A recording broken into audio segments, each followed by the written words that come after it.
Sir வணக்கம்.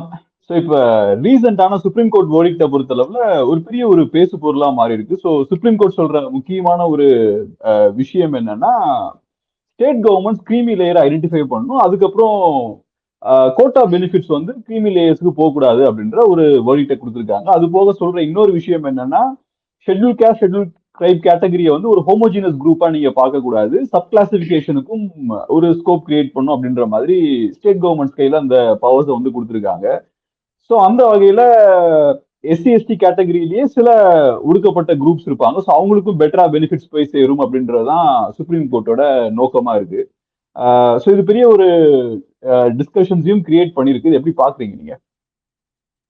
அது நிறைய குளறுபடிகள் இருக்குதுங்க. அது ஒரு சில நேரம் வந்து நாம பியாண்ட் லாஸ், அவங்க சட்டப்படி கான்ஸ்டியூஷனலா இப்ப நானும் இதை பேச விரும்பல. அதே நேரம் கான்ஸ்டியூஷன் கூட என்ன சொல்லுதுன்னா, socially and educationally backward people தான் குறிப்பிடுதே ஒழிய இக்கனாமிக்கலி பேக்வர்ட் பீப்புள்னு சொல்லலை. ஷெட்யூல் காஸ்ட் இந்த மாதிரி பேக்வர்ட் கிளாஸ் பீப்புளுக்கு அவர்களுக்கு உண்டான சலுகைகள், இடஒதுக்கீடு போன்ற சலுகைகள்லாம் வந்து அதை ஜஸ்டிஃபை பண்ணும்பொழுது கான்ஸ்டியூஷன் இப்படிதான் சொல்லுது.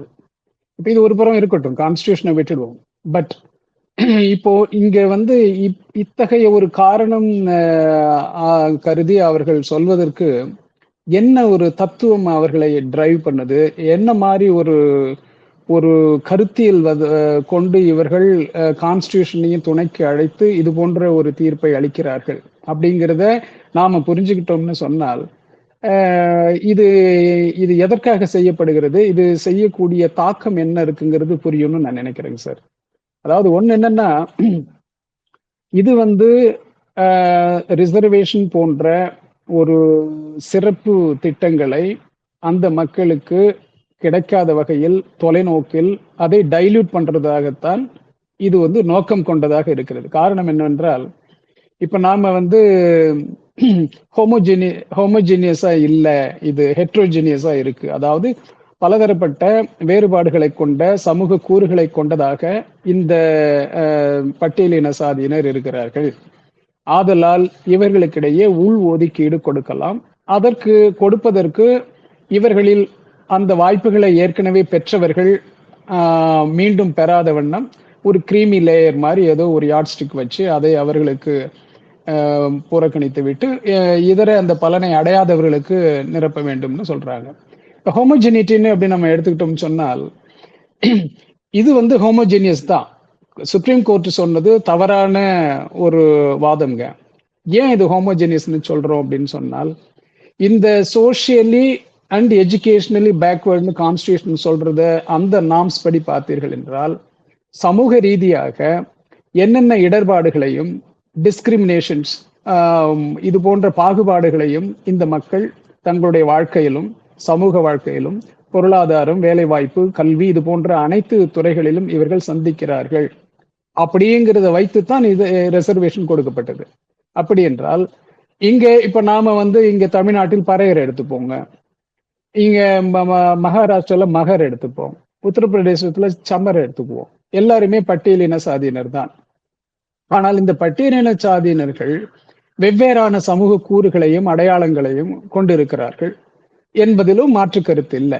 ஆனால் இவர்கள் சந்திக்கும் சமூக பிரச்சனைகள் ஒன்றாகவே இருக்கிறது. இவர்கள் சந்திக்கும் சமூக பிரச்சனைகள் அல்லது பொருளாதார பிரச்சனைகள் அல்லது கல்வி பிரச்சனைகள் போன்ற அடிப்படை வாழ்வியல் இருப்புக்கான பிரச்சனைகள் அனைத்தும் ஒன்றாகவே தான் இருக்குது.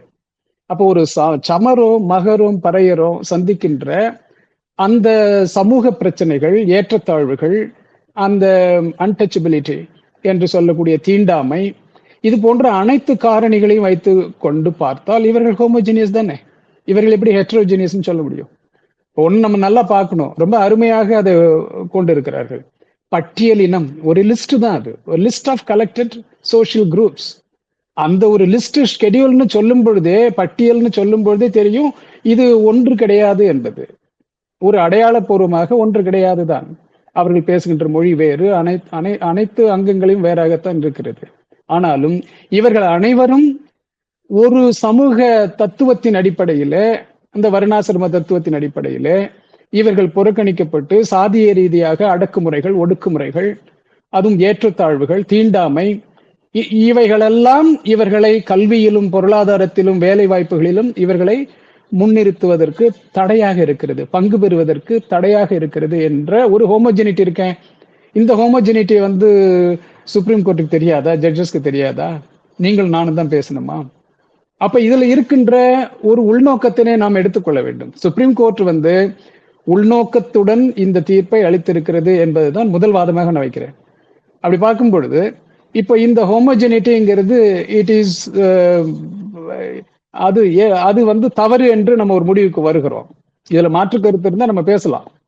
ஆனால் இதில் மாற்று கருத்திற்கான எந்த இடமும் இல்லை. அதனால்தான் இது பட்டியலினம்னு சொல்றோம். இன்னொன்று, இவர்களுக்குள் இந்த வாய்ப்புகளை பெற்றவர்கள் மீண்டும் பெறக்கூடாது, அதுல ஒரு கிரீமி லேயரை உருவாக்கணும், அதன்படி அவர்களை புறக்கணித்து விட்டு மற்றவர்களுக்கு வாய்ப்புகள் வழங்க வேண்டும் சொன்னால் என்னுடைய கேள்வி ஒரே கேள்விதான். இப்ப இதே பறையர், மகர் அல்லது சமர் எடுத்துப்போம், இல்ல இங்க தமிழ்நாட்டில இருக்கின்ற பறையர் அருந்ததியரை எடுத்துக்குவோம்.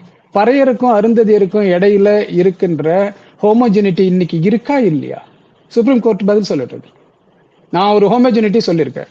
அதாவது தீண்டாமை, சமூக ஏற்றத்தாழ்வுகள், அது போன்ற அடக்குமுறைகள், ஒடுக்குமுறைகள், சாதிய அடிப்படையிலான அடக்குமுறைகள், ஒடுக்குமுறைகள், இதை பறையரும் அருந்ததியினரும் சந்திக்கிறார்களா தமிழ்நாட்டில் இல்லையா என்ற கேள்விக்கு நீங்க எந்த ஒரு ஹியூமன் ரைட்ஸ் ஆக்டிவிஸ்ட் எடுத்து கேட்டாலும் அல்லது அரசனுடைய குறிப்புகளை எடுத்துக்கொண்டாலும் இவர்கள் சந்திக்கின்ற அதீதமான சாதிய அடக்குமுறைகள், ஒடுக்குமுறைகள் என்பது இருவருக்கும் சமமாகவே தான் இருக்கிறது.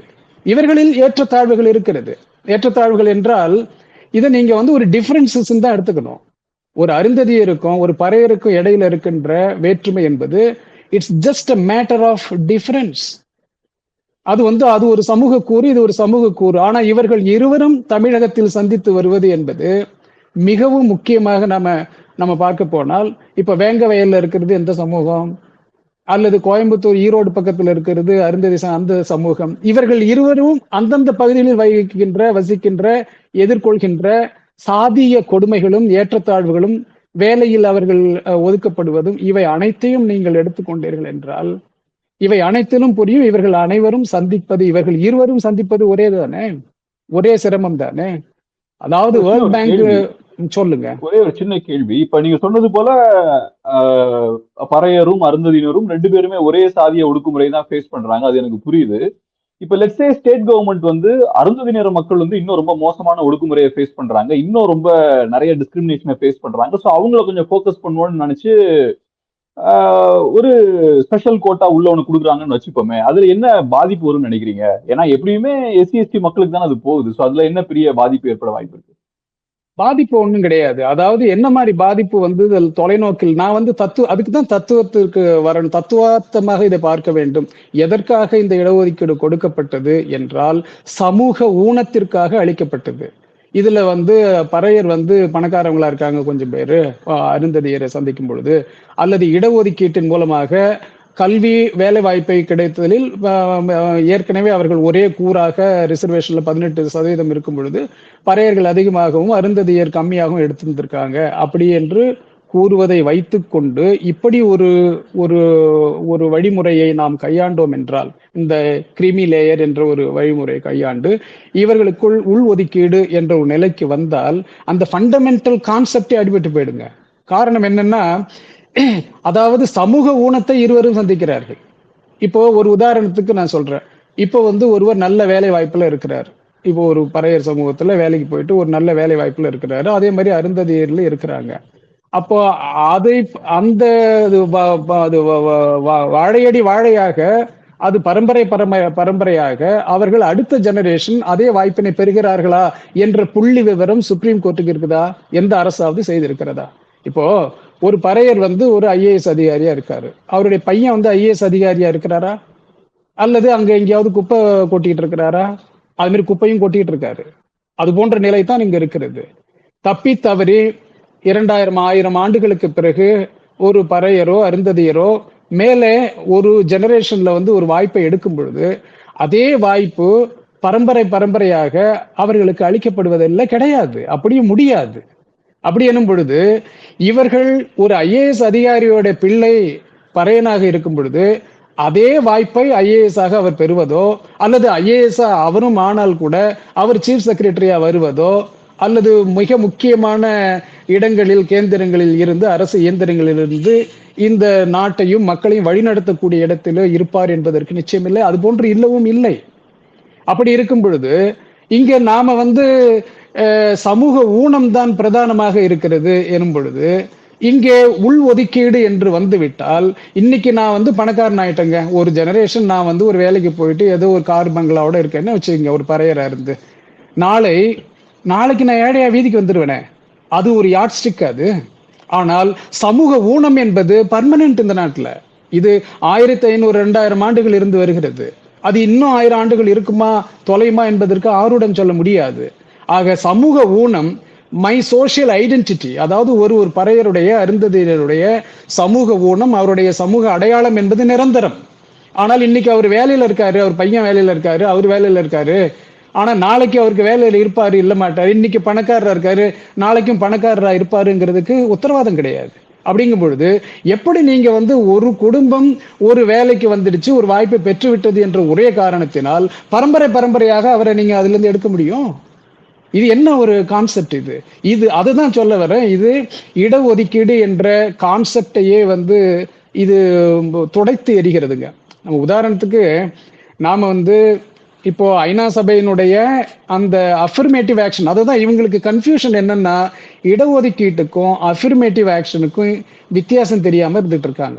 அஃபர்மேட்டிவ் ஆக்ஷன்ல கூட அங்கு கருப்பர்களுக்கு ஈக்குவாலிட்டி கமிஷன் ஆரம்பிச்சு அந்த சமத்துவமான வாய்ப்புகள் அளிக்கப்பட வேண்டும் என்று அங்கு ஒரு திட்டம் கொண்டு வரப்பட்ட பொழுது, ஒரு சில பல்கலைக்கழகங்கள், மிச்சிகன் பல்கலைக்கழகம் போன்றெல்லாம் அங்க ஒரு 50-60 வருடத்திற்கு முன்பே அவர்கள் இடஒதுக்கீடுன்னு கொடுக்கல. அவர்களா முன் கருப்பர்களும் இதில் இருக்க வேண்டும், படிக்க வேண்டும் அப்படின்னு ஹார்வர்ட் பல்கலைக்கழகம் இவங்க எல்லாம் வேலைகளை செய்யும் பொழுது அங்கு கோர்ட்டுக்கு போறாங்க வெள்ளைக்காரவங்க எல்லாம்.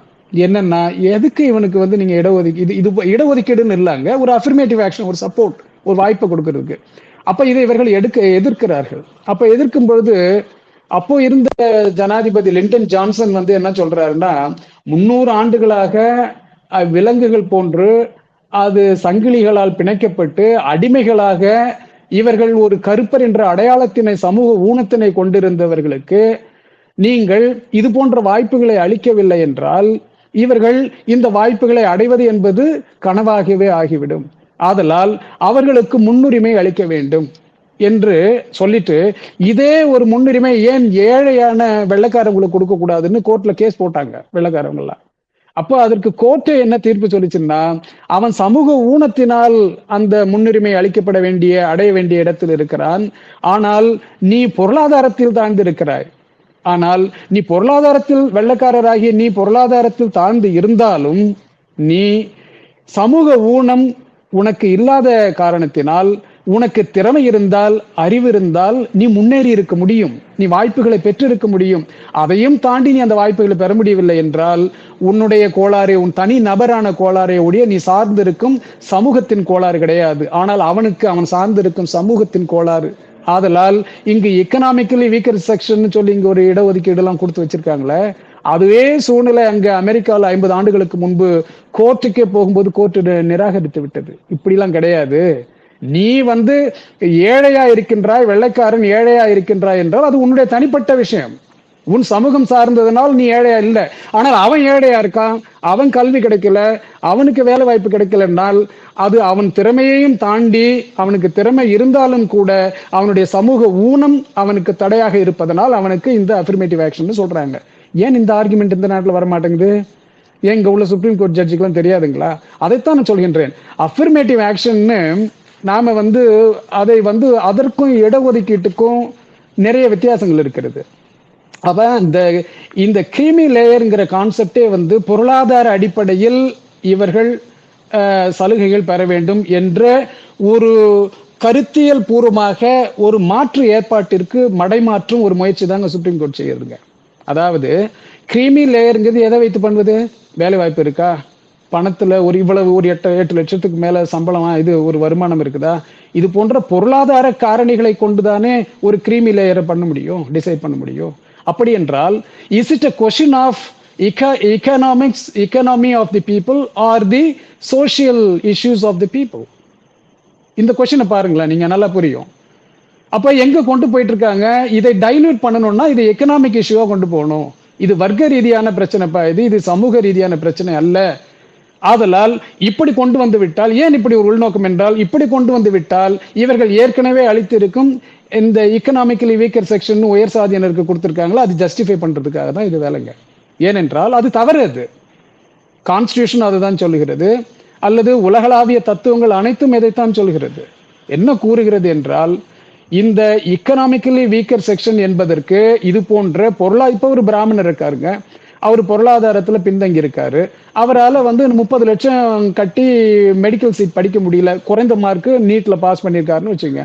அவரால் மெடிக்கல் சீட் பிரைவேட் காலேஜில் போய் படிக்கணும், அங்கன்னா 30 லட்சம் வருடத்துக்கு கட்டணும், அவரால் முடியாது தான்.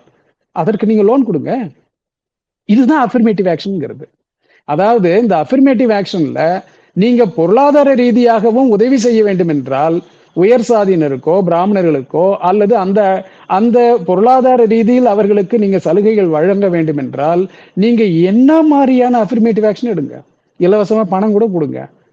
நீ படிக்கிறதுக்கு நான் பணம் கட்டுறப்பான்னு சொல்லுங்க, இல்ல நான் இது லோன் கொடுக்குறேன், இன்ட்ரெஸ்ட் ஃப்ரீ லோன் தரேன்னு சொல்லுங்க.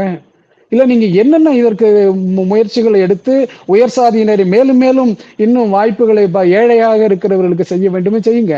ஆனால் நீங்க தாழ்த்தப்பட்ட பிரிவினர் அல்லது மிகவும் பிற்படுத்தப்பட்ட பிரிவினர் சந்திக்கின்ற சமூக ஊனங்களுக்கு இணையாக நீங்கள் அந்த ஏழ்மை என்பதை நீங்கள் நிறுத்துகிறீர்கள் என்றால் இந்த இந்த தத்துவத்தையே குலைக்கிறீங்க நீங்க. அதாவது ரிசர்வேஷன் என்ற ஒரு சின்ன ஒரு கேள்வி. அதான் இப்ப இந்தியா ஒரு பெரிய ஒரு நாடு. இப்ப எஸ்சி எஸ்டி கேட்டகரி எடுத்துட்டோம்னா ஏறக்குறைய 40-50 கோடி மக்கள் இருப்பாங்கன்னு வச்சுப்போம் இந்த கேட்டகரிக்கு கீழே. சோ இவ்வளவு மக்கள் இருக்காங்க, உள்ளுக்குள்ள நிறைய சாதிகள் இருக்கு. ஒவ்வொரு சாதிகளுக்கும் ஒவ்வொரு வளர்ச்சி இருக்கும். சில சாதிகள் கொஞ்சம் முன்னேறி இருப்பாங்க, சில சாதிகள் ரொம்ப மோசமா இருப்பாங்க. சோ அங்கேயும் பார்த்தோம்னா நிறைய வேறுபாடுகள் அங்கேயும் இருக்கும். ஈவனான growth கண்டிப்பா இருக்காது. ஏன்னா 50 கோடி மக்கள் இருக்காங்கன்னா ஈவனான growth கண்டிப்பா இருக்காது.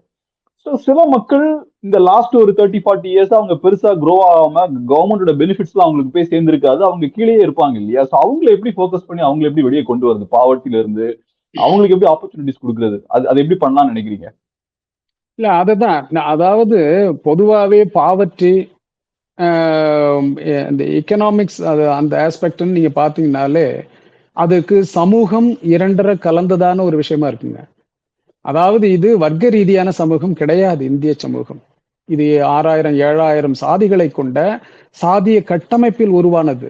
ஆக இங்கு இருக்கின்ற வாய்ப்புகள், அது பொருளாதாரமாக இருக்கட்டும், வேலை வாய்ப்பாக இருக்கட்டும், அல்லது கல்வி வாய்ப்பாக இருக்கட்டும், அனைத்தும் சாதிய அடிப்படையில் தான் இங்கு உருவாகிறது. இப்போ ரீசெண்டா ஒரு ரிப்போர்ட்டுங்க, வேர்ல்ட் பேங்க் ரிப்போர்ட். அது ரிப்போர்ட் மட்டுமல்ல, அது ஒரு ஆய்வு செய்து எழுதப்பட்ட ஒரு நூல், ஒரு டாக்குமெண்ட்.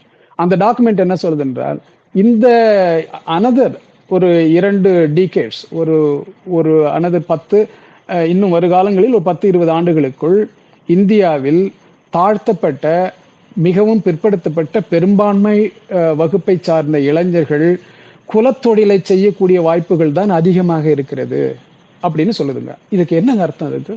இது இப்ப நான் அம்பேத்கர் காலத்துல உள்ள டேட்டாவை பேசல, இப்ப பேசுறேன். அப்போ இதுல உள் ஒதுக்கீடுன்னு சொல்லி இதுலயே நிறைய சாதிகள் பாதிக்கப்பட்டிருக்கிறார்கள். இதற்கு தீர்வு என்னன்னு கேக்குறீங்க. அந்த தீர்வை நான் வச்சிருக்கேன், நான் சொல்றேன். அதுக்கு முன்பு நான் இதை கேட்கிறேன். அப்போ இந்த பிரச்சனை என்பது சமூக அடிப்படையில் நாம் அணுக வேண்டும். நீங்க ஒரு உதாரணத்துக்குங்க, இப்போ அனைத்து சாதிகளுக்கும் அறிவு இருக்கும், அது மனித அனுபவம். அந்த அனுபவம் தான் அவர்களுடைய தேவைகளை உள்வாங்கி அவர்கள் தேவைகளை பூர்த்தி செய்யக்கூடிய ஒரு தீர்வுகளை கொண்டதாகவும் இருக்குங்க. ஒரு மனிதன் ஒரு சமூகத்தை சார்ந்திருக்கிறான், அந்த ஒரு சோசியல் குரூப்பை சார்ந்திருக்கிறதுனால ஒரு பிரச்சனை சந்திக்கிறான்னா அதற்கு யாரு தீர்வு பண்ண முடியும்? அவன் தான் தீர்வு பண்ணுவான். அது அவன் ஏழையாக இருக்கிறான், பணம் இல்லை, வேலை வாய்ப்பு இல்லைன்னா அவன் வேறு ஒரு முயற்சி எடுப்பான். அந்த முயற்சியை எடுப்பதுதான் அவனுடைய அறிவு. அந்த அறிவுக்கு இந்த நாட்டில் ஒரு பொதுவான ஒரு டெமோக்ராட்டிக்காக சுதந்திரமாக அவன் அந்த வாய்ப்பை பொருளாதார நடவடிக்கையாக மாற்றிக்கொள்ளக்கூடிய வாய்ப்பு இருக்குதா? கிடையாது. ஒரு தொழில் செய்யறது, இப்ப நான் வந்து ஒரு ஒரு சமூகத்தை சார்ந்திருக்கேன், ஒரு பகுதியில் வசிக்கிறேன், அங்க வந்து நான் படிச்சியோ அல்லது வேலை இல்லையோ ஏதோ ஒரு முயற்சி எடுக்கிறேன், என் அறிவு என் அனுபவத்தை கொண்டு அந்த அந்த அனுபவத்திற்கு லோன் கிடைக்குமா? கிடைக்காது. அந்த அனுபவத்தை வைத்துக்கொண்டு பேட்டன் போட முடியுமா? முடியாது. அந்த அனுபவத்தை வைத்துக்கொண்டு நான் வந்து ஒரு தொழில் தொடங்க முடியுமா? முடியாது. காரணம், நான் சார்ந்திருக்கும் சமூகம். ஆக இந்த நாட்டில் பொருளாதார வளர்ச்சிக்கும் ஏழ்மைக்கும் அல்லது வேலை வாய்ப்புகளுக்கும் காரணம், அடிப்படை தடையாக இருப்பதே சமூக அடையாளமும் அந்த சமூக அனுபவம் மறுக்கப்படுவதனாலும் அந்த ஒரு தொழிலியல் ரீதியாக செய்வதற்கு தீர்வுன்னு வரும்பொழுது, இப்ப நம்ம வந்து எல்லாருமே கேட்டுட்டு இருக்காங்க, பாவங்க அவர்கள் உள்ளுக்குள்ளே அவர்கள் பாதிக்கப்பட்டிருக்கிறார்கள். கண்டிப்பாக அவர்களுக்கு வேண்டிய அனைத்து வாய்ப்புகளையும் செய்ய வேண்டும். என்ன செய்யலாம் அப்படின்னு சொன்னால், நீங்க அஃபர்மேட்டிவ் ஆக்ஷன் தான் அவங்களுக்கு கொடுக்கலாம். இடஒதுக்கீட்டை உடனே உள்ளுக்குள்ள பிரிக்க கூடாதுங்கிற, ஏன்னா 2 பேரும் சந்திக்கின்ற பிரச்சனைகள் ஒண்ணுன்னு ஏற்கனவே நான் சொல்லிட்டு இருக்கிறேன். அதில் அப்ப 2 பேரும் ஒரே சமூக ஊனத்தை எதிர்கொள்கிறார்கள். ஆனால் இவர்கள் கீழே இருக்கிறார்கள், இவர்கள் மேலே இருக்கிறார்கள் ஒரு சில வாய்ப்புகள். அப்படிங்கும் பொழுது இவர்களை மேலே கொண்டு வர வேண்டும் என்றால் அதற்கு அஃபர்மேட்டிவ் ஆக்ஷன் பண்ணுங்க, அதற்கு நிதி ஆதாரம் ஒதுக்குங்க, அதற்கு வேறு சில சலுகைகள் கொடுங்க, அவர்களுக்கு கெப்பாசிட்டி பில்டிங்க்கு என்னென்னலாம் நடவடிக்கை அரசு எடுக்க முடியுமோ செய்யுங்க. இதையெல்லாம் செய்து அதே குரூப்ல அந்த பட்டியல் இனத்தில் இருக்கின்ற மற்ற வளர்ச்சி அடைந்த பிரிவினருக்கு இணையாக இவர்களை உயர்த்துவதற்கு வேண்டிய அனைத்தையும் செய்யுங்கள். ஆனால் அதற்காக உள் ஒதுக்கீடு கொடுத்து இவர்களை பிரித்து விட்டீர்கள் என்றால் இங்க என்ன நடக்கும்னா, நீங்க பொருளாதார அடிப்படையில் பிரிப்பதாக அமைகிறது. நீங்க வேற எதுல பிரிக்க முடியும்? கிரீமி லேயர்னு எப்படி போடுவீங்க? இதுல இவர் எப்படி கிருமி ஆகுவாரு? மலத்தை திங்கிறாரு ஒருத்தர், தண்ணியில மலத்தை கலந்த தண்ணியை குடிக்கிறாரு, இன்னமும் தான் பண்றாரு. ஆணவ கொலைய பறையரும் தான் சந்திக்கிறாரு, அருந்ததி இருந்தா சந்திக்கிறாரு. ஆக இப்படி சமூக ஊனங்கள் அனைத்தும் சமமாக இருக்கும் பொழுது நீங்கள் அவர்களை கிரீமி லேயர் என்று பிரிக்க வேண்டும் என்றால் அது பொருளாதார அடிப்படையில் மட்டும்தான் பிரிக்க முடியும். அன்னைக்கு நான் இன்னைக்கு பணக்காரனா இருக்குங்க, நாளைக்கு ஏழையா போயிடுவேனே. அப்ப நாளைக்கு என்ன மீண்டும் போயிட்டு நீங்க அதை சேர்ப்பீங்களா? நான் ஏழையா போயிட்டேன்னா, ஒரு பறையனா இருக்கேன்னு வச்சுங்கண்ணா, நான் வந்து இன்னைக்கு வந்து ஒரு IAS அதிகாரியா இருக்கேன், நல்ல பணம் இருக்கு, எல்லாம் இருக்கு.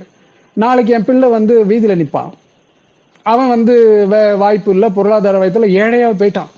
நாளைக்கு அவனை மீண்டும் நீங்க கொண்டு கிரிமி லேயர்ல கொண்டு வருவீங்களா? சாரி, அந்த இடஒதுக்கீடு லிஸ்ட்ல அவனை கொண்டு வருவீங்களா? கொண்டு வர மாட்டீங்கல்ல.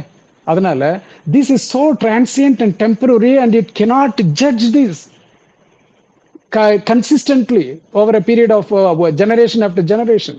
அப்ப தலைமுறைக்கு இடைய எது வந்து ஒருவனை தனிமைப்படுத்துகிறது, வாய்ப்புகளை அடைய முடியாமல் தடை செய்கிறது என்றால் அது சமூக ஊனமும் அவன் சார்ந்திருக்கின்ற சமூக அடையாளம் தான் இந்தியாவை பொறுத்தவரை. அப்படிங்கும் பொழுது அதை வைத்துதான் இடஒதுக்கீடு எடுக்க முடியுமே ஒழிய, வேண்டுமே ஒழிய, நீங்க இடஒதுக்கீடு என்பது கிரீமி என்பதோ பொருளாதார ஏழ்மை வறுமை வளம் பெற்றவன் என்ற ஒரு காரணியில் இருக்கக்கூடாது என்பது தாங்க. இப்போ அஃபர்மேட்டிவ் ஆக்ஷன்ல வந்து நான் வந்து ஒரே ஒரு பேசேஜ் வந்து ஒரு 2 லைன் வந்து நான் படிக்கிறேன் பாருங்க. அதாவது economic and social council of the United Nations அவங்க என்ன சொல்றாங்கன்னா, 2001 states that it is a coherent packet of measures of a temporary character aimed specifically at correcting the position of members of a target group in one or more aspects of their social life in order to obtain effective equality. அதாவது ஒரு சமத்துவமான ஒரு நிலைமையை அடைவதற்காக இந்த பாதிப்புகளை சந்திக்கின்ற இந்த மக்களுக்கு ஒரு மெஷர்ஸ், ஒரு நடவடிக்கைகளை எடுப்பது மட்டுமே, அவங்க பொசிஷன்ஸை கரெக்ட் பண்ற ஒரு மெஷர்ஸ், அதன் மூலமாக அவர்கள் சமத்துவத்தை பெறுவார்களா என்பது. இப்ப அமெரிக்காவை பொறுத்தவரையில இவன் என்ன பண்ணிட்டான், ஈக்குவாலிட்டி கமிஷன் போட்டான், ஈக்குவல் ஆப்பர்ச்சுனிட்டின்னு சொல்லிட்டான். ஆனால் without affecting the opportunities of the white people. அப்படின்னா பிளைண்ட் கலர் அது. அப்போ பிளைண்டா பாக்குறது. ஆனா அதுல என்னென்னலாம் வந்து அஃபர்மேட்டிவ் ஆக்ஷன் வரும்னா, ஒரு வாய்ப்பு இருக்கிறது என்றால் அதில் கருப்பன் கலந்து இருக்கிறானா அப்படிங்கிறத டெஸ்ட் பண்றது மட்டும்தான். கருப்பர்கள் ஒரு வேலை வாய்ப்பு இருக்கு, இதுல எத்தனை பேர் கருப்பர்கள் வேலை வாய்ப்பு போட்டாங்க, அந்த கருப்பர்கள் இதற்கு அப்ளை பண்ணக்கூடிய எலிஜிபிலிட்டிக்கு உண்டான கண்டிஷன்ஸ் எல்லாம் நம்ம உறுதி செய்யணும். இது போன்ற அஃபர்மேட்டிவ் மெஷர்ஸ் தாங்கள ஒழிய அங்க இடஒதுக்கீடு கிடையாது. அதனாலதான் அது வந்து ஒரு ஈக்குவாலிட்டி இன் ஆப்பர்ச்சுனிட்டி தான். ஆனா அதே நேரம் யூகேல உள்ள அந்த கருப்பர்களுக்கு, அங்கு பாதிக்கப்பட்ட மக்களுக்கு உண்டான பிரச்சனைக்கு அவங்க சொல்ற வார்த்தை என்னன்னா, அது டைவர்சிட்டி. அங்க உள்ளது டைவர்சிட்டி இருக்கணும். ஒரு வாய்ப்பு என்றால் வேலை வாய்ப்பு இருக்குது அல்லது தொழில் வாய்ப்பு இருக்குது. இதுல அனைத்து மக்களும் பங்கேற்க வேண்டும். அப்படி பலதரப்பட்ட மக்களும் பங்கேற்கக்கூடிய ஒரு நிலையை உருவாக்க வேண்டும் என்பது அந்த நாட்டில் உள்ள அஃபர்மேட்டிவ் ஆக்ஷன். அப்ப அங்க டைவர்சிட்டி.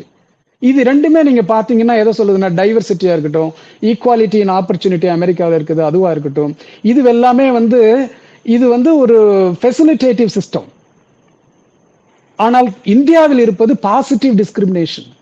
அப்படின்னா என்னன்னால், பாசிட்டிவா இன்னொருத்தரை டிஸ்கிரிமினேட் பண்ணி இன்னொருத்தனை உயர்த்துறதுங்கிறது. இதே மாடல் தான் மலேசியாவில் பூமிபுத்திரா மாடலுங்க. ஆனால் மலேசியாவில் அவன் சமூக ஊனத்தை பெற்றிருக்கிறானா? கிடையாது. அவன் அந்த நாட்டின் மண்ணின் மைந்தன்னு சொல்லிக்கிறான், எல்லா உரிமைகளையும் பெற்றவன்.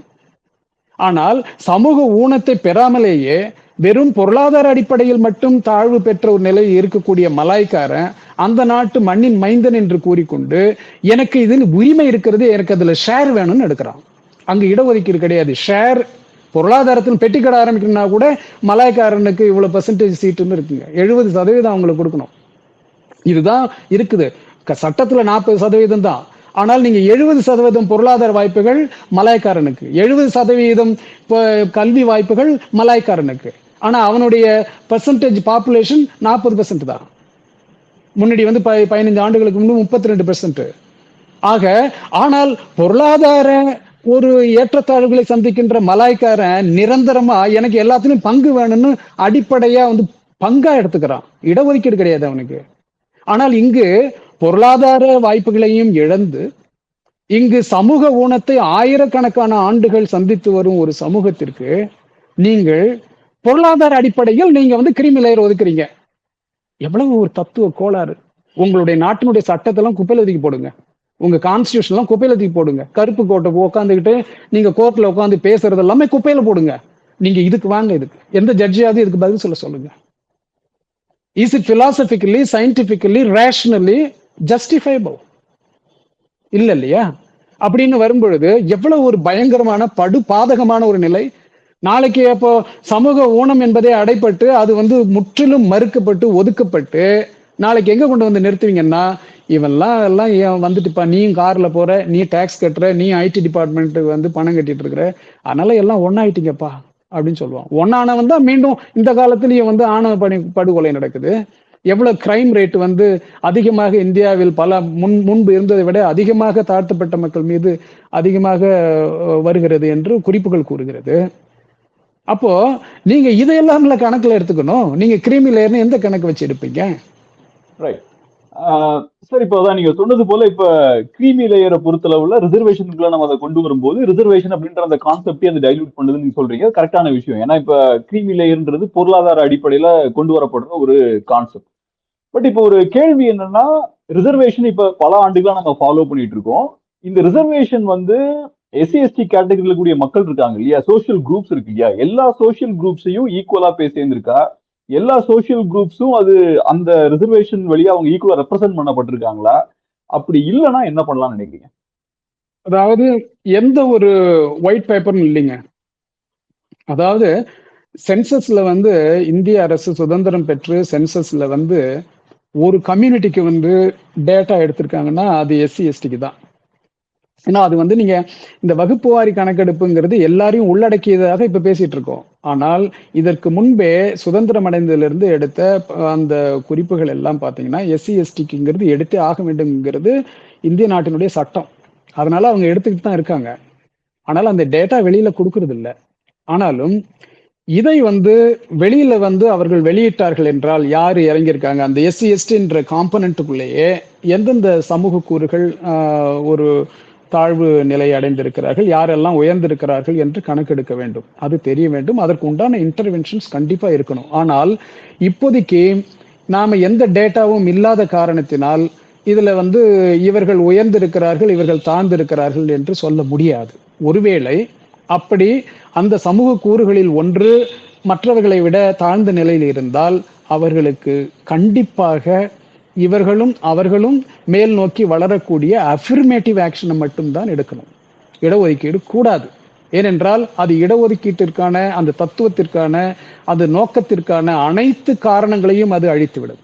ஆதலால் அஃபர்மேட்டிவ் ஆக்ஷன் எடுக்கலாம். நீங்க பாசிட்டிவ் டிஸ்கிரிமினேஷன் கூட அங்க உள்ளுக்குள்ளே கொண்டு வாங்க, ஒன்றும் no problem. But without reservation. அதற்கு என்னென்னலாம் செய்யலாம்? அதாவது ஒரு வாய்ப்பு இருக்குங்க. வாய்ப்பை நோக்கி மனிதனை அந்த புறக்கணிக்கப்பட்ட பாதிக்கப்பட்ட மக்களை அழைத்து செல்ல வேண்டும். அதை அழைத்து செல்வதற்கு அக்சசிபிலிட்டி இருக்கணும். ஒரு கல்வியோ வேலை வாய்ப்போ இதற்கெல்லாம் ஒரு அக்சசிபிலிட்டி இருக்கணுங்க. அப்போ அந்த அக்சசிபிலிட்டியை கொடுப்பதற்கும் அந்த வாய்ப்பு அதற்கான தனியா ஒரு ஸ்பெஷல் ப்ரிப்பரேஷன், ஒரு சிறப்பு ஒரு தயாரித்தல் அந்த மக்களுக்கு இடையிலே கல்வியிலும் வேலை வாய்ப்பிலும் இதர திறன்களிலும் அவர்களை உருவாக்குவதற்கு இது எல்லாமே இது போன்றது. இன்னும் நிதி ஆதாரம், இன்னும் ஒரு ஸ்பெஷல் அட்டென்ஷன், இது போன்ற ஸ்பெஷல் காம்பனன்ட் ஸ்கீம்லாம் நிறைய இன்னும் அவர்களுக்கே கொண்டு போகணும். இப்போ மத்திய அரசு ஸ்பெஷல் காம்பனன்ட் ஸ்கீம் எஸ்சி எஸ்டிக்கு வச்சிருக்காங்க. அதுல எடுக்கலாம். அதை என்ன செய்யலாம்னா மத்திய அரசினுடைய ஸ்பெஷல் காம்பனன்ட் ஸ்கீம்ல வர பணம் அதெல்லாம் முறையை யூஸ் பண்றது இல்லைங்கிறது அடுத்த விஷயம். தமிழக அரசே முன்பு ஒரு 5-10 ஆண்டுகளாக அதற்கு வருகின்ற மத்திய அரசிலிருந்து வருகின்ற பணத்தை எல்லாம் வேற எதுக்கு யூஸ் பண்றாங்கன்னு கூட குற்றச்சாட்டுகள் இருக்கிறது. அது நியாயமும் கூட, அது இருப்பதும் உண்மையும் கூட. அப்ப அந்த ஸ்பெஷல் காம்பனன்ட் ஸ்கீம் நீங்க மத்திய அரசு போட்டிருக்கு, அது மாதிரி ஒவ்வொரு மாநில அரசும் போடலாம். போட்டு அந்த கார்பஸ் ஃபண்டில் இருந்து பணத்தை எடுத்து இவர்களுக்கு தயார்படுத்துவது, வாய்ப்புகளை நோக்கி தயார்படுத்துவதற்காக அதிகமாக பயன்படுத்தலாம். இன் ஜெனரல் எஸ்சி எஸ்டின்னு போட்டு பண்ணிடுறோம்.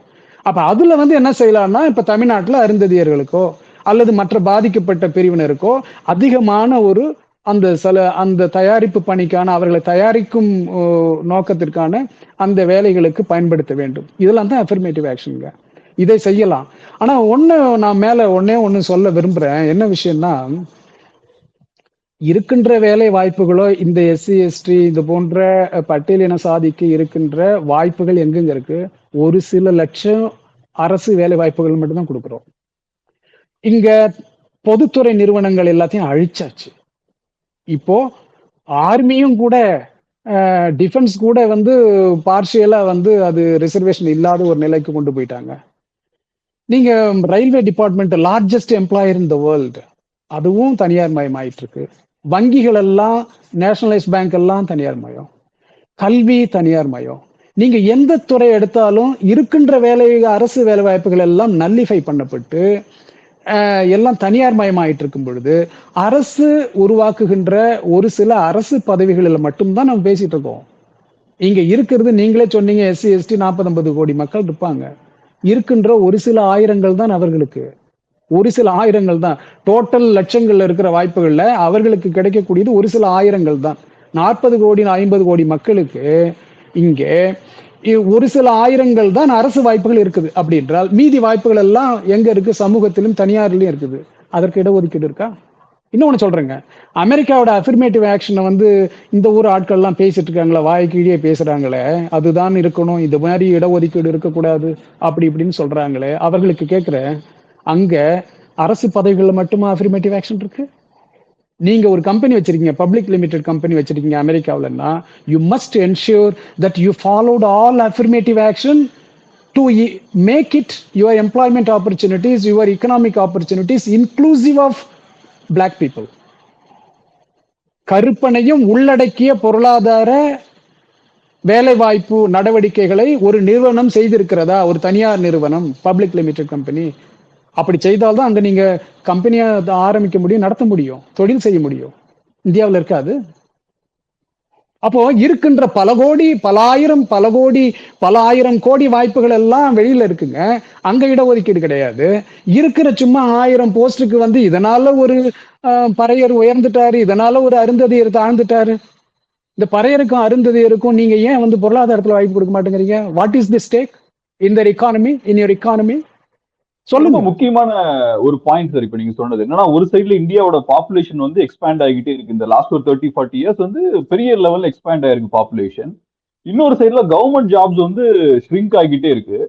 ஸோ இப்ப கவர்மெண்ட்டை பொறுத்தளவுல ஒடுக்கப்பட்ட மக்களை மேல கொண்டு வரணும் அப்படின்றதுக்காக ரிசர்வேஷன் அப்படின்ற ஒரு ஆயுதத்தை கையில் எடுக்கிறாங்க.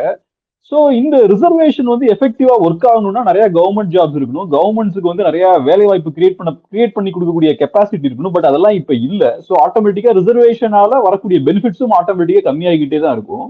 ஸோ இப்படிப்பட்ட ஒரு சூழல்ல என்ன பண்ணலாம்னு நினைக்கிறீங்க? யூஎஸ் நீங்க சொன்னீங்க இல்லையா, பிரைவேட் கம்பெனிஸ் எல்லாம் பிளாக்ஸுக்கு ரெப்ரஸன்டேஷன் இருக்கணும் அப்படின்ற விஷயங்கள் எல்லாம் கவர்மெண்ட் புஷ் பண்றாங்கன்னு நீங்க இல்லையா? அந்த மாதிரி பண்ணணுமா? அதை தாண்டி வேற ஏதாவது இந்தியாவுக்கு ஸ்பெசிபிக் ஏதாவது பண்ணணுமா? எப்படி? அதுக்கு ஒரு தீர்வு இருக்குங்க. அதுக்கு முன்பு நீங்க சொன்ன அந்த பாயிண்டே மீண்டும் நான் கொஞ்சம் கிளாரிஃபை பண்ணிடுறேன். ஏன்னா ஆடியன்ஸ்க்கு இது தேவை. அதாவது இப்போ இவர்களெல்லாம் என்ன சொல்றாங்கன்னா, இந்த அரசு பதவிகளை வைத்துக்கொண்டு தாழ்த்தப்பட்ட மக்களில் தமிழ்நாட்டை பொறுத்தவரையில் பறையர்களோ அல்லது பள்ளர்களோ மிகவும் உயர்ந்து விட்டார்கள், மற்ற அந்த குழுவில் இருக்கின்ற மற்ற சாதியினர் ரொம்ப வீழ்ந்து விட்டார்கள் அப்படின்னு சொல்றாங்களே, இதற்கு இந்த அரசு பதவினால தாண்டி விட்டாங்களா?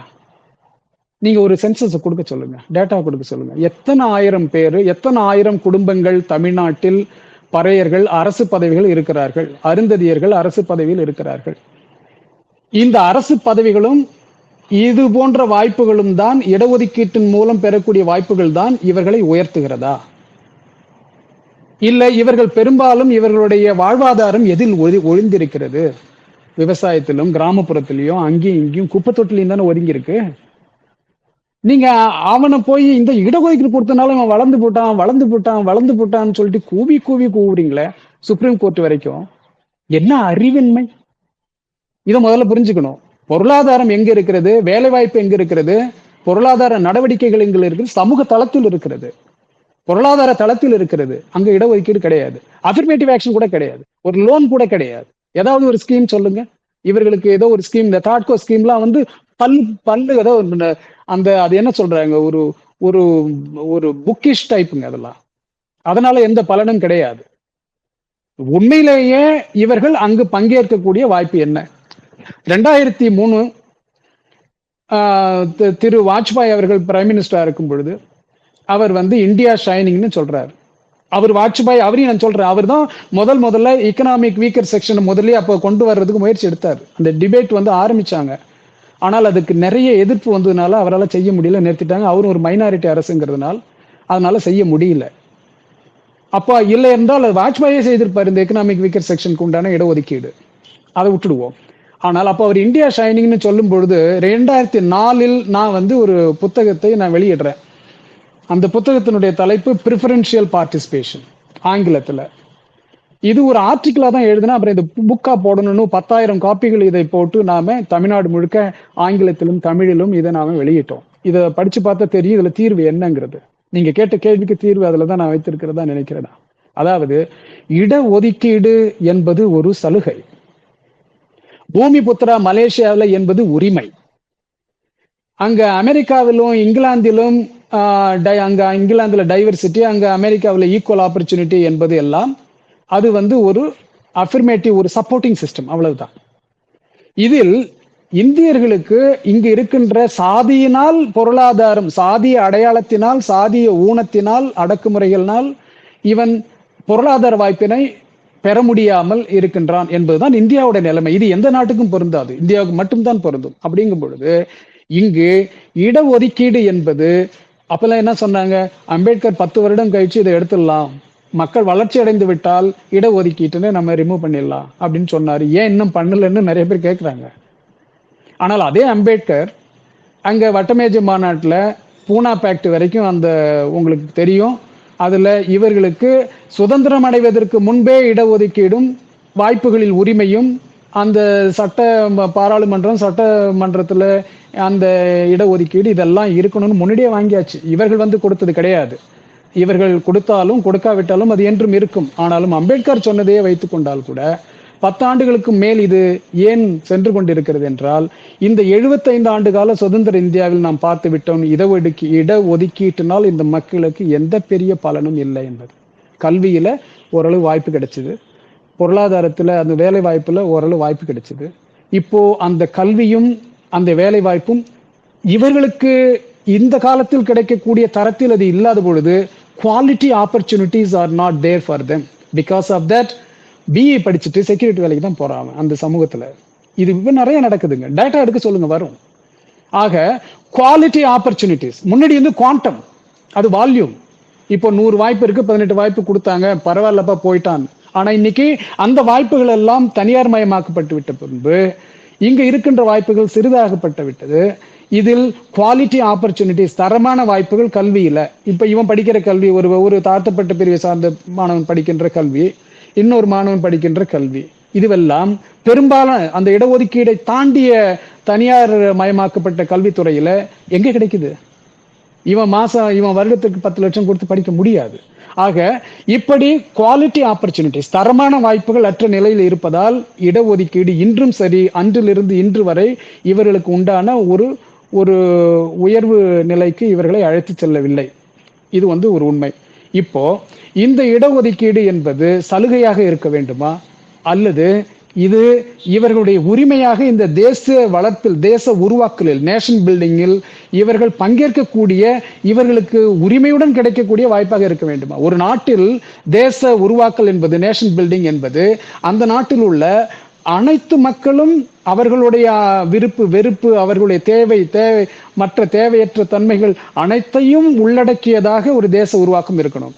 அதில் ஒரு 20% மக்களுடைய அவர்களுடைய தேவைகளும் அவர்களுடைய முயற்சியும் அவர்களுடைய அறிவும் புறக்கணிக்கப்படும் பொழுது, ஏலியனேட் செய்யப்படும் பொழுது, இவர்களுடைய உழைப்பு இல்லாததனால் இந்த தேசம் வளர்ச்சி பாதைக்கு இல்லாமல் போய்விடுமோ என்பதும் இருக்கிறது.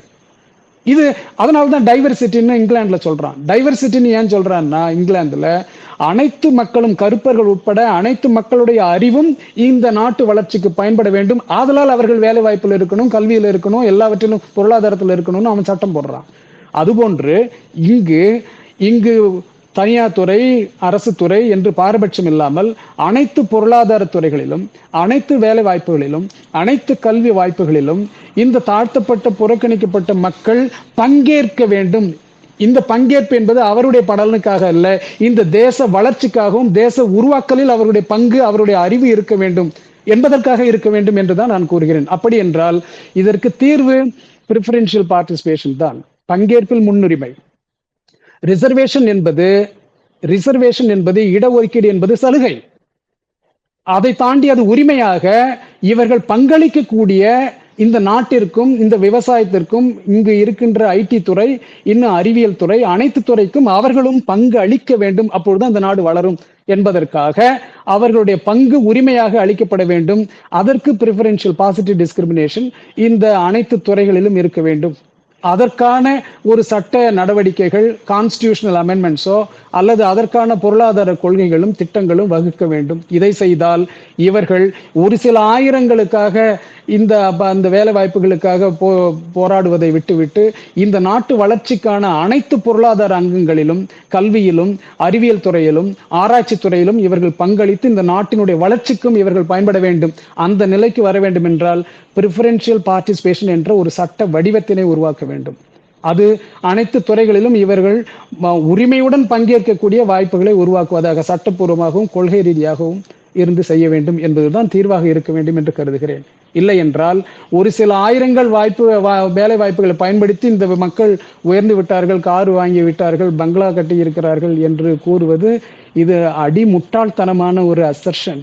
அப்படிப்பட்ட ஒரு அசர்ஷனில் சுப்ரீம் கோர்ட்டும் இருக்கிறதா எனக்கு மனது மிகவும் வலியாகவும், அதை ஏற்றுக்கொண்டு பல அறிவுஜீவிகளும் பல துறைகளை சார்ந்தவர்களும் அதை பேசிக்கொண்டிருக்கிறார்கள் அறியாமையில் என்று நினைக்கும் பொழுது, இப்பொழுது நாம் காணும் இந்த ஒரு டிஸ்கஷன், ஒரு டிபேட்டை உருவாக்க வேண்டும் என்று நான் கருதுகிறேன். இப்ப இன்னும் ஒரு விஷயம், குயிக்கா ஒரு கேள்வி என்னன்னா, இப்ப நீங்க இவ்வளவு நேரம் பேசினது வச்சு நான் புரிஞ்சுக்கிறது என்னன்னா, இப்ப ஒடுக்கப்பட்ட ஒரு சமூகத்தை சேர்ந்த ஒரு இண்டிவிஜுவல் எக்கனாமிக்கலா அவர் எம்பவர் ஆனாலும் சோசியல் டிஸ்கிரிமினேஷன் அவர் ஃபேஸ் பண்ணதான் போறார் அப்படின்றதுதான் உங்களோட பாயிண்ட் இல்லையா? ஸோ அப்ப சொசைட்டில எப்படி இந்த சோசியல் டிரான்ஸ்ஃபர்மேஷன் வரும்? அந்த டிஸ்கிரிமினேஷன்லாம் போய் ஒரு ஈக்குவாலிட்டி வரணும்னா அது என்ன ப்ராசஸ்? ஏன்னா எக்கனாமிக் எம்பவர்மெண்ட்னால பிரயோஜனம் இல்லைன்றீங்க, அப்ப என்ன ப்ராசஸ் அது? இவ்வளவு நாம் பேசுறது என்னன்னா, குறைந்தபட்சம் இவர்கள் வாய்ப்புகளை பெற வேண்டும். பொருளாதார வாய்ப்பு, வேலை வாய்ப்பு, கல்வி வாய்ப்பு, இதை பெற்றுக்கொண்டு இவர்கள் ஓரளவு வளர வேண்டும்ங்கிறது தான் சொன்னேன் ஒழிய, இது அனைத்தும் சாதிய ஒழிப்பு, ஒரு சோசியல் டிரான்ஸ்ஃபர்மேஷன், சரியான வார்த்தையை சொன்னீங்க. ஏனென்றால் 75 ஆண்டுகளுக்கு பிறகு கூட இப்ப நம்ம என்ன பேசிட்டு இருக்கிறோம்னா, தீண்டாமை ஒழிப்பு பேசிட்டு இருக்கிறோம். தீண்டாமை ஒழிப்பு முன்னணின்னெல்லாம் கட்ட வேண்டிய கட்டாயம் இருக்குது. அப்போ தீண்டாமையே இன்னும் போகலைங்க இந்த நாட்டுல. அப்படிங்கும்போது சோசியல் டிரான்ஸ்ஃபர்மேஷன்ங்கிறது சாதியற்ற ஒரு சமத்துவமான சமூகம், ஒரு டெமோக்ராட்டிக் சொசைட்டி, ஒரு ஈக்குவல் சொசைட்டி, அங்கு ஒரு ஹார்மோனியஸ் சொசைட்டி. இதுதான் நீங்க சொல்ற டிரான்ஸ்ஃபர்மேஷன், அதுதான் சரியாக இருக்கும். அதற்கு இப்ப நான் சொல்லிட்டு இருந்ததோ இந்த ரிசர்வேஷனோ இது எதுவுமே உதவிக்கு வராது. அது notion of the people, notion of the people. People's notion எங்க நிக்குதுன்னா அந்த ஒரு சாக்ரெட்னஸ், புனிதத்தன்மை கொண்ட ஒரு டாக்டரின் மனுஸ்மிருதி. இது புனிதத்தன்மை கொண்டது, கடவுளால் சொல்லப்பட்டது. அது போன்று வேதங்கள், ஸ்மிருதிகள், சுருத்திகள், இது போன்ற வேதிக் பிரின்சிபிள்ஸ் எல்லாம் இன்று சமூகத்திலே ஊடுருவி 2000 ஆண்டு காலமாக இந்த சமூகத்தினை ஏற்றத்தாழ்வுகள் கொண்டதாக மாற்றியிருக்கிறது. இதிலிருந்து மக்கள் விடுவி பெற்று இது ஒரு சமத்துவ சமூகமாக வர வேண்டும் என்றால், அம்பேத்கரே சொல்றாரு, அனிலேஷன் ஆஃப் காஸ்ட்ல என்ன சொல்றாரு, it is a notion, the notion of the Vedic principles, the Vedas should be removed, erased from the mindset of the people. Only then people will be empoweredங்கிறார். அப்படி என்றால் நீங்க இது ஒரு எண்ணம், இது ஒரு புனிதத்தினால் போற்றப்பட்ட ஒரு எண்ணம். புனிதம் கடவுளினால் கொடுக்கப்பட்டிருக்குது. கடவுளே சொல்லியிருக்காரு நீ தாழ்ந்தவன், அப்ப தாழ்ந்தவன் ஏத்துக்கிட்டு இருக்கான். இது ஒரு நோஷன், ஒரு எண்ணம். இந்த எண்ணத்தை எப்படி அகற்றுவது? இதற்கு மிகப்பெரிய ஒரு சமூக புரட்சி ஏற்பட வேண்டும். இந்த நோஷனை அகற்றக்கூடிய வேலைகளை கல்வியும் செய்யல. கல்வியில நான் கல்விக் கொள்கையில அந்த பாலிசி பெர்ஸ்பெக்டிவ் இன்புட் டாக்குமெண்ட்ல எழுதியிருக்கேன். நம்ம கல்விக் கொள்கை கமிட்டிக்கு 258 பக்கம். அதுல இதை நான் தெளிவாக எழுதியிருக்கிறேன். என்னவென்றால், பல ஆதாரங்கள், பல ஆய்வுகள் என்ன சொல்றதுன்னா, சோசியல் இன்இக்வாலிட்டியை கல்வியே ஊக்குவிக்குது. Education is reproducing social inequality again and again and again in the society. இதுதான் 75 ஆண்டு கால கல்வி. அப்போ சோசியல் இன்இக்வாலிட்டியை அகற்றக்கூடிய கல்வி ஒரு பக்கம், மாணவர்களை தயார்படுத்துவது ஒரு பக்கம், சமூகத்தில் இந்த மாற்றம், இந்த எண்ணத்தை மாற்றக்கூடிய ஒரு சமூக ஒரு எண்ணத்தினால ஒரு மாற்றம். இதுதான் பாலோ ஃப்ரையர் எல்லாம் சொல்ற மாதிரி, அது ஒரு கன்சைன்டைசேஷன், ஒரு சிந்தனைவாதம், கன்சைன்டைசேஷன். அதாவது ஒரு கருத்திலின் பால் நான் கடவுளின் அந்த புனிதத்தை கொண்டு நான் ஒரு பற்று வைத்திருக்கிறேன் என்றால் அது என் சிந்தனையில் மாற்றம் வர வேண்டும். அப்படி இல்லப்பா, இது கடவுள் இதெல்லாம் சொல்லல, கடவுள் இப்படி சொல்லியிருக்க மாட்டாரு, அதனால் இது போன்ற ஒரு ஏற்றத்தாழ்வுகள் இருக்கக்கூடாதுன்னு யாரு நினைக்கணும்னா, இந்த ஏற்றத்தாழ்வுகளை போதிக்கின்றவர்களும் நினைக்க வேண்டும், ஏற்றத்தாழ்வுகளுக்கு உட்புகுத்தப்பட்ட தாழ்த்தப்பட்ட மக்களும் நினைக்க வேண்டும். அப்படிப்பட்ட ஒரு ஒரு மறுமலர்ச்சி, எண்ணத்தில் ஒரு மாற்றம், இந்த ஒரு நோஷனல் சேஞ்ச் என்பதற்கு ஒரு கன்சைன்டைசேஷன் ப்ராசஸ் நடக்கணும். எந்த இயக்கமும் நடத்தியது கிடையாது, எந்த கட்சியும் இதை நடத்தியது கிடையாதுங்க, அரசியல் கட்சி ஆகட்டும், இதுவரை சுதந்திர இந்தியாவில். கன்சைன்டைசேஷன் என்பது ஒரு கருத்தின் பால் மனிதர்களை சிந்தனை வயப்படுத்துவது. அப்ப சிந்தனை வயப்படுத்தப்படுவதற்கு உண்டான முயற்சிகளை சுதந்திர இந்தியாவில் யாருமே செய்யவில்லை. அப்படி எனும் பொழுது இது ஒரு சமூகத்திற்கான, ஒரு சமூக தளத்தில் சமூகத்திற்குள் நடக்க வேண்டிய ஒரு சோசியல் டிரான்ஸ்ஃபர்மேஷன். அது அதற்கும் இப்போ நம்ம இடஒதுக்கீடு அல்லது ப்ரிஃபரன்ஷியல் பார்ட்டிசிபேஷன், பங்கேற்பு முன்னுரிமை, இது போன்ற அஃபர்மேட்டிவ் ஆக்ஷன்லாம் நான் சொல்லிட்டு இருக்கேன்னா, இதுவெல்லாம் அந்த மாற்றத்தை கொண்டு வராது. இதுவெல்லாம் ஓரளவு வாய்ப்புகளில் இவர்களும் மேலே உயர்ந்து வரக்கூடிய ஒரு நிலையைத்தான் உருவாக்குமே ஒழிய, இவர்கள் வாய்ப்புகள் பெற்று, பொருளாதார வாய்ப்புகள் பெற்று, வேலை வாய்ப்புகள் பெற்று உயர்ந்திருந்தாலும் அந்த சோசியல் ஸ்டிக்மா, அந்த சோசியல் அந்த சாக்ரெட்னஸ், அந்த சமூக புனிதத்தன்மை மூலமாக உட்புகுத்தப்பட்ட அந்த சோசியல் செக்ரிகேஷன், சமூக பிரிவினைவாதம் என்பது இருந்து கொண்டே இருக்கும் வரை இந்த சாதிய ஏற்றத்தாழ்வுகள் இருந்து கொண்டே இருக்கும். அதற்கு கல்வியும் சமூகமும் சேர்ந்து ஒரு சமூக மாற்றத்திற்கான ஒரு மிகப்பெரிய புரட்சிகரமான ஒரு மாற்று நிலையை நோக்கி செல்ல வேண்டும். அது அடுத்த சப்ஜெக்ட். அதுல இன்னும் நிறைய கருத்துக்கள் இருக்கு, நாம் இன்னொரு முறை கூட பேசலாம். அதுல நான் நிறைய தாட்ஸும் வச்சிருக்கேன்னா, அது நம்ம அடுத்த சப்ஜெக்ட். பட் இன்னைக்கு எடுத்துக்கொண்ட ஒரு டாபிக் என்பது இந்த சோசியல்னஸ், அந்த ஒரு சமூக காரணிகளை கருத்தில் எடுத்துக்கொள்ளாமல் நீங்கள் கிரீமி லேயரை டிஃபைன் பண்ண முடியாது. அப்ப கிரீமி லேயர்ல ஒரு பறையர் அருந்ததியரை ஒப்பிடும் பொழுது சமூக ரீதியில் அருந்ததியரை விட உயர்ந்திருந்தால் அவங்களுக்கு இடஒதுக்கீடே தேவையில்லை. அப்படி பறையர்கள் நடத்தப்பட்டால் பறையர்களுக்கு இடஒதுக்கீடே வேண்டாம். ஏன்னா அவங்க தான் பிராமணர்கள் மாதிரி உயர்ந்துட்டாங்களே, சமூக தளத்திலும் அவர்கள் பிராமணர்கள் போன்று இருந்து விட்டால். ஆனால் சமூக தளத்தில் சமூக ஊனத்தையும் ஈனத்தையும் இவர்கள் இருவரும் இன்றும் ஒரே சேர ஒரு மாதிரியாகவே சந்தித்துக் கொண்டிருப்பதனால் இவர்கள் கிரீமி லேயராக பிரிக்கப்படக்கூடாது. கிரீமி லேயராக பிரிக்கப்பட முடியாத பட்சத்தில் அங்கு உள் ஒதுக்கீடு இருப்பதற்கான வாய்ப்பு கிடையாது. ஆதலால் சொல்லுங்க. முடிச்சிருங்க சார். ஆதலால் இந்த பட்டியலின சாதிக்குள் பாதிக்கப்பட்டவர்கள் இருக்கிறார்கள். பொருளாதார ரீதியில், வேலை வாய்ப்பில், கல்வியில். அவர்களுக்கு ஸ்பெஷல் காம்பனன்ட் ஸ்கீம் ஒவ்வொரு மாநிலமும் செய்யட்டும். வருடத்திற்கு 1000 கோடி ஒதுக்குங்க. இந்த பணத்தை எல்லாம் அங்கேயே கொண்டு கொட்டுங்க. அவர்களை கெப்பாசிட்டேட் பண்ணுங்க. அவர்களுக்கு பயிற்சிகளை கொடுங்கள், அக்சசிபிலிட்டியை கொடுங்கள், வாய்ப்புகளை உருவாக்குங்கள். இதெல்லாம் உருவாக்கி அவர்களை மேலே கொண்டு வாருங்கள். இதுதான் தீர்வாக இருக்க முடியும். தனி உள் ஒதுக்கீடு என்பது இது இடஒதுக்கீடு என்ற தத்துவத்திற்கு எதிரானது. அரசியல் சட்டம்லாம் குப்பையில போட்டுருங்க. அதை வச்சுக்கிட்டு இவங்க ஏதாவது கோர்ட்ல பேசட்டும். But it is against the philosophy of the purpose of reservation and affirmative action in India. Sir, கடைசியா ஒரே ஒரு கேள்வி. இப்ப பேசும்போது ஒரு முக்கியமான விஷயம் சொன்னீங்க. இப்ப நிறைய இன்டெலக்சுவல்ஸ் கூட இதை பத்தின சரியான புரிதல் இல்லை. ஸோ அதனாலதான் அவங்க இந்த வேர்டிக்ட வந்து அவங்க வரவேற்கிறாங்க அப்படின்ற மாதிரி சொன்னீங்க. அது போக முக்கியமான தலித் அமைப்புகளும் அவங்க தலைவர்களுமே கூட இதை வரவேற்று பேசியிருக்காங்க. ஸோ அதை எப்படி பாக்குறீங்க? தமிழ்நாட்டிலும் இது நடந்திருக்கு, எப்படி பாக்குறீங்க? ஏன் அது நடக்குதுன்னு நினைக்கிறீங்க? அதாவதுங்க, நான் குறிப்பிட்டு யாரையும் சொல்ல விரும்பல. பொலிட்டிக்கல் கம்பல்ஷன் இருக்கலாம். நாம வந்து ஒரு பரந்துபட்ட அனைத்து ஒழுக்கப்பட்ட மக்களுக்காகவும் அரசியல் செய்கிறோம் என்று தலித் அரசியல் தலைவர்கள் நினைக்கும் பொழுது, இதில் நாம போய் இவங்களுக்கு வேண்டாம், இந்த உள் ஒதுக்கீடு எல்லாம் வேண்டாம் என்று நினைத்து விட்டால், கூறிவிட்டால் அந்த வாக்குகள் போய்விடுமோ என்று கூட அவர்கள் அஞ்சலாம். ஆனாலும் அவர்களுக்கு ஒரு புரிதலும் வேண்டும். இவர்கள் அனைத்து மக்களுக்குமான, அனைத்து பட்டியலின மக்களுக்குமான வளர்ச்சியை நோக்கி செல்ல வேண்டும் என்றால் தத்துவார்த்தமாக இங்கு வந்து அதற்கு கோளாறு வந்து விடக்கூடாது. இடஒதுக்கீடு போன்ற சலுகை திட்டங்களுக்கு தத்துவார்த்தமான கோளாறுகள் வந்து விடக்கூடாது. காரணம், இந்த கோளாறை இப்பொழுது விட்டுவிட்டால் நாளை அது வேறு வடிவத்தில் சட்டமாகவும் திட்டமாகவும் இதையே முற்றிலும் ஒழித்து விடக்கூடியதாக இருக்கும் என்ற ஒரு புரிதல் அவர்கள் பெற்றுக்கொள்ள வேண்டும் என்று அவர்களையும் வலியுறுத்தி கேட்டுக்கொள்கின்றேன்.